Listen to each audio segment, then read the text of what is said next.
Yes बच्चों, आज हम पेडिग्री एनालिसिस को पढ़ने से पहले पता करेंगे कि टाइप्स ऑफ इनहेरिटेंस पैटर्न कौन कौन से होते हैं। तो जैसे कि आप देख सकते हैं, वी कैन सी क्लियरली कि यहाँ पे आपके ऑटोसोमल एंड सेक्स लिंक्ड, जिसको हम एक्स लिंक्ड भी कहते हैं, दो तरीके के आपके इनहेरिटेंस पैटर्न्स हैं। या तो ऑटोसोमल होगा या फिर आपके सेक्स लिंक्ड होंगे।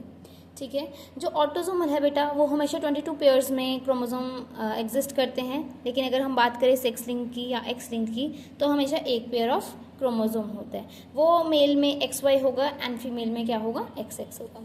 तो बेटा अगर हम देखें कि ऑटोसोमल में, ठीक है, ऑटोसोमल में भी दो प्रोबेबिलिटीज़ हैं, या तो वो डोमिनेंट हो सकता है या फिर वो रिसेसिव होगा।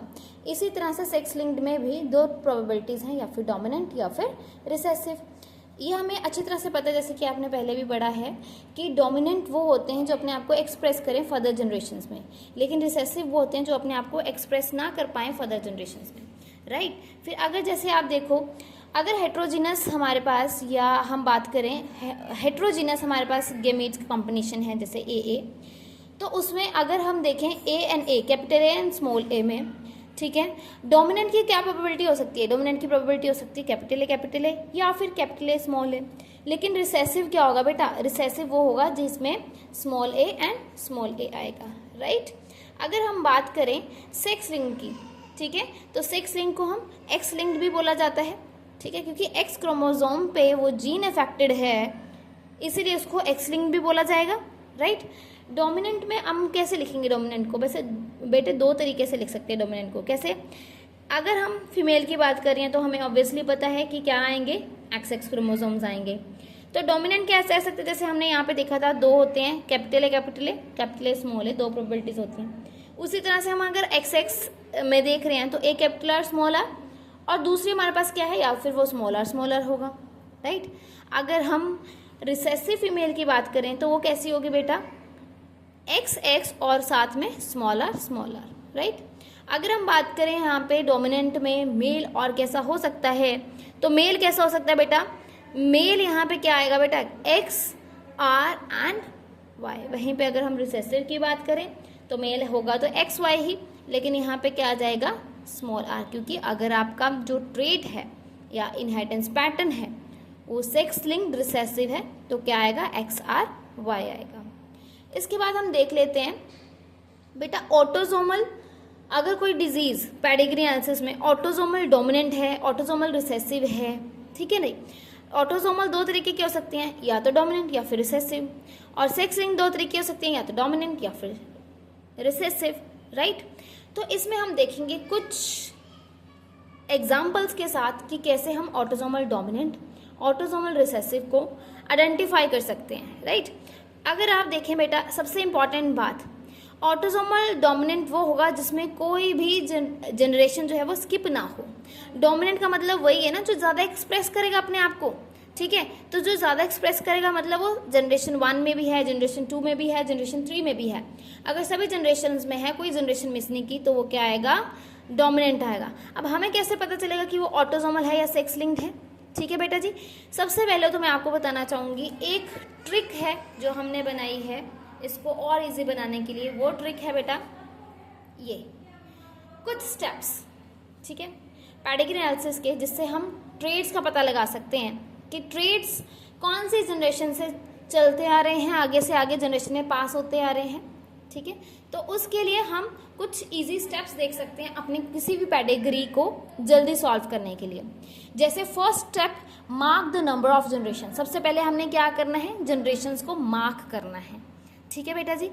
Secondly, count the number of affected, और यहाँ पे मैंने एक वर्ड यूज किया है काला टिक्का, इन ईच जनरेशन, कि हर जनरेशन में कितने इंडिविजुअल्स, हमने कितने नहीं ये देखने हैं कि क्या हर जनरेशन में अफेक्टेड है, कोई जनरेशन स्किप तो नहीं हुई। अगर स्किपिंग होगी बेटा, अगर स्किपिंग होगी जनरेशन की तो वो क्या होगी, रिसेसिव होगी। अगर स्किप नहीं किया है तो वो क्या होएगा, नो स्किपिंग होगी तो डोमिनेंट होगा, ठीक है बेटा। ऑटोसोमल का क्या मतलब है, ऑटोसोमल और एक्स लिंक को आप ऐसे आइडेंटिफाई कर सकते हो। ऑटोसोमल वो होगा जिस भी पेडिग्री में कोई भेदभाव ना हो, किसी भी जनरेशन में कोई भेदभाव ना हो, equal number of males and females affected हों, ठीक है, मेल एंड फीमेल दोनों अफेक्टेड आ रहे हैं, मतलब वो डेफिनेटली क्या होगा, ऑटोजोमल है।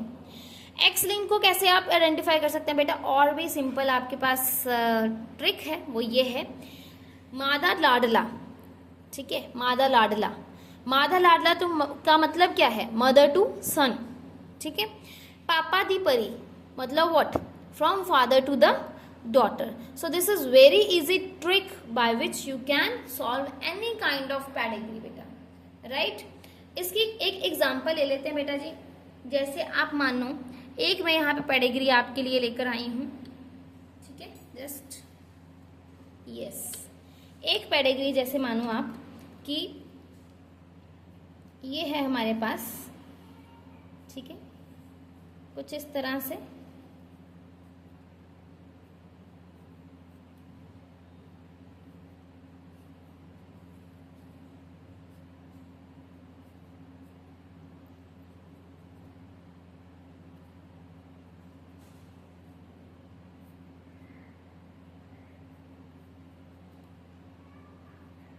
कुछ इस तरह से बेटा आपके पास अगर मानिए कि एक पेडिग्री का चार्ट है, right.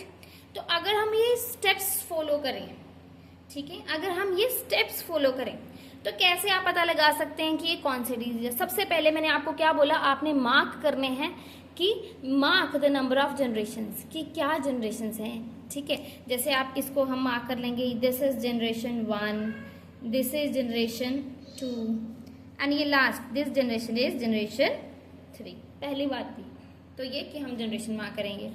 Second, count the number of affected या काला टिक्का इन ईच जनरेशन। बेटा हर जनरेशन में क्या काला टिक्का है, क्या हर जनरेशन में पास हुई है ये ट्रेट। तो हम देखेंगे जनरेशन 1 में नहीं है, नो। जनरेशन 2 में है, यू कैन सी, जनरेशन 2 में है, यस है। जनरेशन 3 में है, यस है। तो मतलब 2 जनरेशन में है लेकिन एक में तो मिस हो गया, तो मतलब यहाँ पे स्कीपिंग ऑफ जनरेशन आया। स्कीपिंग ऑफ जनरेशन मतलब हमें यहाँ से क्लियर हो गया कि ये क्या है बेटा, रिसेसिव है। क्या है, रिसेसिव है। अब बात आती है क्या ये ऑटोसोमल है, क्या ये सेक्स लिंक्ड है या एक्स लिंक्ड है। तो बड़ा सिंपल है, अगर हम जनरेशन 2 में देखें बेटा जी, बड़े ध्यान से जनरेशन 2 में ही अगर हम देखें तो जनरेशन 2 में हम क्या देख सकते हैं कि बेटा मेल ये पेरेंट्स है, इनके आगे ये बच्चे हुए। ये जनरेशन 2 में मेल भी इफेक्टेड है, फीमेल भी इफेक्टेड है। अगर दोनों इफेक्टेड हैं तो ये क्या होगा बेटा हमारा, ऑटोसोमल। क्या होगा, ऑटोसोमल, राइट। तो बेटा इस तरह से हम इजी ट्रिक से भी पेडिग्री को सॉल्व कर सकते हैं। ठीक है बेटा जी, इजी वे से आप पेडिग्री को सॉल्व कर सकते हैं। ठीक है, कंटिन्यू करते हैं। एक तो ये मेथड है, साथ के साथ आप क्या, आप कुछ और ट्रिक भी देखिए जिससे आप और जल्दी सॉल्व कर पाएंगे अपने पेडिग्री को, क्योंकि हमें देखने को मिलता है लाइक लास्ट ईयर भी एक बोर्ड में क्वेश्चन आया था पेडिग्री का, और नीट में क्वेश्चन डेफिनेटली पेडिग्री से आता है। तो अगेन हम देखेंगे बेटा वहीं ऑटोसोमल डोमिनेंट, ऑटोसोमल रिसेसिव को हम और कैसे आइडेंटिफाई कर सकते हैं। तो एक और स्टोरी आपको बताती हूँ। देखो बेटा, अगर हम ऑटोसोमल डोमिनेंट की बात करें तो ऐसा समझ लेना कि ऑटोसोमल डोमिनेंट, जैसे आप ये क्रॉस देखिए, यहाँ पे दोनों पेरेंट्स इफेक्टेड हैं।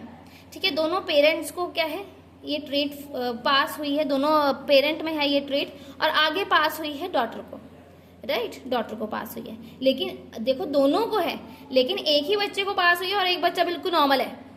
तो बेटा इसको आपने याद ऐसे करना है कि मानो जैसे अपने होते हैं ना पेरेंट, कुछ ज़्यादा डोमिनेटिंग पेरेंट हैं, राइट, बहुत डोमिनेटिंग पेरेंट है, तो वो ये एक्सपेक्ट करते हैं कि हमारी जो जनरेशन आएगी वो हमारी, अगर पेरेंट डोमिनेंट हो गए थे, हमारे असूलों पे ही चलने चाहिए हमारे बच्चे, राइट। लेकिन अगर ऐसा नहीं होता है, दोनों पेरेंट्स के होने के बावजूद, दोनों पेरेंट्स में ये ट्रेट होने के बावजूद भी अगर सिर्फ कुछ बच्चों में आता है ये ट्रेट और कुछ बच्चों में नहीं आता है, तो आप क्लियरली कह सकते हो कि ये कौन सा है, ऑटोसोमल डोमिनेंट है। मतलब ज़रूरी नहीं है कि अगर पेरेंट डोमिनेटिंग है तो उनको, वो जो सोचते हैं कि हाँ हम दोनों डॉक्टर तो हमारा बच्चा भी डॉक्टर बने, भाई नहीं, ऐसा नहीं होता है। हम दोनों डॉक्टर तो हो सकता है आपका एक बच्चा डॉक्टर बने, हो सकता है आपका बच्चा डॉक्टर ना भी बने, राइट। तो children of affected parent might be unaffected, कि ज़रूरी नहीं है कि अगर पेरेंट्स अफेक्टेड हैं, डॉक्टर हैं, तो उनके बच्चे भी डॉक्टर बनेंगे, नो। ऐसा कोई केस है तो आप याद रखना वो कौन सा है, ऑटोसोमल डोमिनेंट है।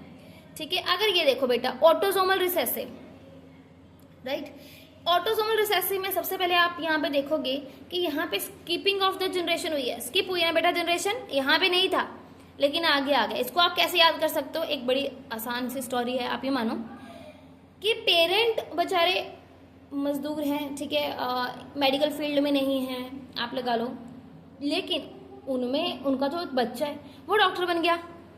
अनपढ़ पेरेंट्स का डॉक्टर बच्चा, ठीक है, तो मतलब पेरेंट्स में अगर ट्रेड नहीं है लेकिन आगे बच्चे में आ जाती है तो वो क्या होगा, ऑटोसोमल रिसेसिव होगा बेटा, ठीक है, ऑटोसोमल रिसेसिव होगा। ठीक है जी। अगर आप बेटा सेक्स लिंक की बात करें कि सेक्स लिंक को हम कैसे आइडेंटिफाई कर सकते हैं, तो सेक्स लिंक्ड में आपको पता है दो प्रोबेबिलिटीज हैं, या तो डोमिनेंट होगा या फिर रिसेसिव होगा। डोमिनेंट मतलब जब कभी भी कोई जनरेशन स्किप ना हो वो डोमिनेंट है, और रिसेसिव मतलब जब जनरेशन क्या हो, स्किप हो। तो अगर आप ये वाला क्रॉस देखिए बेटा, बड़े ध्यान से ये वाला क्रॉस देखिए, इस वाले क्रॉस में आप देखेंगे यहाँ पे XX एंड XY है, ठीक है, हमने XX XY इनका जीनोटाइप लिया है। मदर है, फादर है, आगे दोनों डॉटर्स को है लेकिन सन को नहीं है। तो बेटा वो आपको याद है ट्रिक कौन सी वाली जिसमें हमने पढ़ा था कि मादा लाडला एंड पापा दी परी, तो यहाँ पे क्या हो रहा है, पापा टू परी, that means father to daughter effect हो रही हैं, ठीक है। All the daughters of the affected father will be affected, ये आप डायरेक्टली कह सकते हो क्या है आपकी सेक्स लिंक्ड, और साथ में दोनों जनरेशन में है तो डोमिनेंट है। ठीक है बेटा जी। इस केस में जो डिजीज है will not pass from father to the son. एक और एग्जांपल अगर आप देखिए तो वो सेम है, देखो मदर है नॉर्मल, या हो सकता है कैरियर भी हो या हो सकता है ना भी हो, हमें अभी कुछ नहीं पता इसके बारे में, लेकिन फादर के पास यहाँ पे काला टिक्का शोर है, लेकिन आगे इसकी जो डॉटर्स हैं वो अफेक्टेड है लेकिन सन बिल्कुल नॉर्मल है, राइट। तो इस तरह के इनहेरिटेंस पैटर्न को हम कह सकते हैं सेक्स लिंक्ड डोमिनेंट है। बेटा सेक्स लिंक्ड रिसेसिव की क्या बात है, सेक्स लिंक्ड रिसेसिव का ये है बेटा कि यहाँ पे रिसेसिव के कारण हम ये कहेंगे यहाँ पे स्किपिंग ऑफ द जनरेशन होगी, कि यहाँ पे जनरेशन अगर स्किप हो रही है, एक जनरेशन में है दूसरे जनरेशन में ट्रीट नहीं है, तो हम वो कह सकते हैं। इसमें बेटा क्रिस क्रॉस इनहेरिटेंस पाई जाती है। कौन सी, क्रिस क्रॉस इनहेरिटेंस। कैसे बेटा, एक फादर था वो अफेक्टेड था, ठीक है, उससे उसकी डॉटर में गया, ठीक है, उससे उसकी डॉटर में गया और वो मतलब कैरियर बनी, वो जो डॉटर थी वो क्या बनी, कैरियर फीमेल बनी। उसका आगे जब सन हुआ बेटा, ठीक है, उससे आगे जो सन हुआ वो अफेक्ट हुआ। अब वो इसका क्या लगा बेटा, ग्रैंड सन लगा ना, तो वो अफेक्टेड हो। तो इसमें आप क्रिस क्रॉस इनहेरिटेंस देख सकते हो, बिल्कुल हाँ देख सकते हैं हम। एग्जाम्पल बेटा जैसे हेमोफेलिया, कलर ब्लाइंडनेस में हमें ये देखने को मिलता है, आप देख सकते हैं ये एक क्रॉस है। इसमें अगर आप देखेंगे first generation, this is first generation, this is second generation and this is third generation. In first generation father को ये है, ठीक, father is having the treat that we call it as काला टिक्का। सेकेंड जनरेशन में there is skipping of generation, यहाँ पे किसी को नहीं है, राइट। अब थर्ड जनरेशन में यहाँ पे फिर से आ गया, दैट मीन्स कि यहाँ से अगर ये बिल्कुल नॉर्मल, यहाँ से तो यहाँ तक कुछ गया होगा, ये कैरियर होगी, तभी ये जो सन है ये अफेक्टेड हुआ, ठीक है। तो ये क्या हुआ बेटा, क्रिस क्रॉस, क्या हुआ, क्रिस क्रॉस मैकेनिज्म हुआ। अगर क्रिस क्रॉस टाइप का मैकेनिज्म आपको देखने को मिलता है तो आप क्लियरली कह सकते हैं वो कौन सा है inheritance pattern, sex linked recessive है। All right, now let us practice some question, some more questions like ये वाला क्वेश्चन देखिए बेटा। इस क्वेश्चन में अगर हम देखेंगे this is generation 1, this is generation 2, this is generation 3, you can see this is generation 3, 3 generation हैं, ठीक है। तो आप सबसे पहले मार्क कर लीजिए generation 1, generation 2 and this is generation 3, 3 generation हैं। फर्स्ट जनरेशन में क्या ये है ट्रेट, बिल्कुल है, सेकंड में किसी को नहीं है, एंड थर्ड में फिर से यहाँ पे हो गई है, ठीक है। अब बेटा इसका कैसे पता लगाएंगे कि ये क्या है, नो डाउट मैंने आंसर साथ में लिखे हुए हैं, लेकिन आप कैसे पता लगाएंगे कि ये कौन सी है। तो पता लगाने के लिए आप क्या करेंगे बेटा, आप देखेंगे क्या ये सभी जनरेशन में है, तो हम कहेंगे नहीं सेकंड जनरेशन में ये मिस हो गई है, फर्स्ट से बात सीधा थर्ड जनरेशन में, तो ये क्या हुई बेटा, रिसेसिव हुई। अगर आप पर्टिकुलरली ये सेशन देखो, ये वाला पार्ट देखो, ठीक है, इसमें से हमें ये तो नहीं पता लग रहा कि ये सेक्स लिंक्ड है या किससे क्या पास हो रहा है, तो हम क्या देख रहे हैं, ये चीज़ देख रहे हैं, सेकेंड एंड थर्ड जनरेशन देख रहे हैं। सेकेंड जनरेशन में ये पेरेंट्स थे, ठीक है, और आगे यहाँ पे सन को हुआ, ठीक है। तो हमने यहाँ पे एक पढ़ा था केस कि माँ बाप दोनों अनपढ़ हैं फिर भी बच्चा डॉक्टर बन गया, तो वो कौन सा था? ऑटोसोमल रिसेसिव था। ऐसे आप आइडेंटिफाई कर सकते हैं, ठीक है। अगर बेटा आप सेकंड क्वेश्चन देखें, सेकंड क्वेश्चन में अगर आप देखें तो यहाँ पे क्या है बेटा, this is generation 1, this is generation 2, this is generation 3। तो क्या बेटा हर जनरेशन में काला टिक्का आ रहा है, ट्रेड पास हो रहा है? तो हम कहेंगे यस बिल्कुल पास हो रहा है, तो ये क्या होगा? डोमिनेंट होगा बेटा।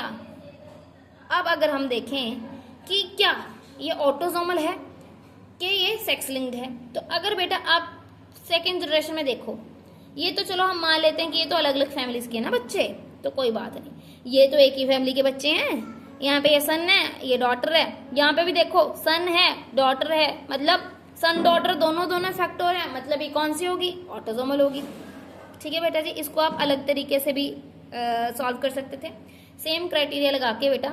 ये अगर आप इतना सा क्रॉस देखें तो आप देखो माँ बाप दोनों डॉक्टर, लेकिन चाहते हैं सारे बच्चे डॉक्टर बने, लेकिन इसमें से कुछ बच्चे डॉक्टर नहीं बन पाते हैं। कौन सा केस था बेटा, कौन सा केस? यही वाला case, normal autosomal dominant. Is that clear बेटा?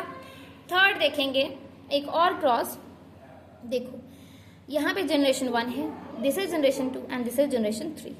फर्स्ट जनरेशन में है नहीं, सेकेंड जनरेशन में है, थर्ड जनरेशन में है, तो मतलब ये रिसेसिव होगा फॉर श्योर।